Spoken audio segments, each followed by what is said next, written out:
est à présent à Madame Delphine Lingemann pour le groupe démocrate.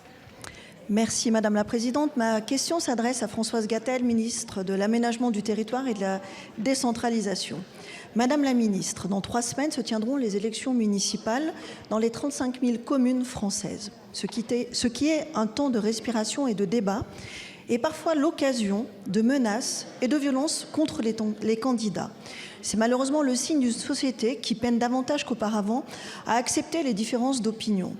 Si nous ne décidons pas de protéger celles et ceux qui font le choix de s'engager au service des autres, alors, à terme, c'est une véritable crise de l'engagement politique que nous risquons de voir s'installer.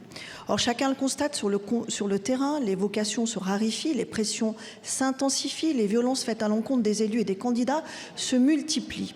Enfin, l'exercice des mandats locaux, pourtant passionnant, devient de plus en plus exigeant, parfois dissuasif. Dans ce contexte, Madame la Ministre, quelles mesures le gouvernement entend-il mettre en œuvre pour mieux protéger les candidats et au-delà pour renforcer durablement l'engagement politique dans notre pays?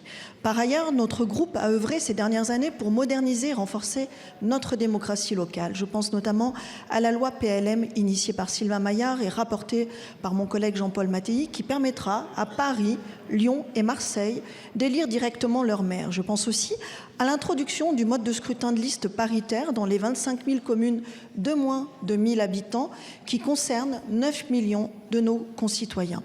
Cette loi que j'ai rapportée à l'initiative de notre collègue Élodie Jacquet-Laforge et soutenue par les associations d'élus répond à une réalité bien connue sur le terrain, celle de mécontentement individuel qui parfois s'exprime dans les urnes de manière ciblée. Cette réforme entraîne un changement majeur pour nos concitoyens.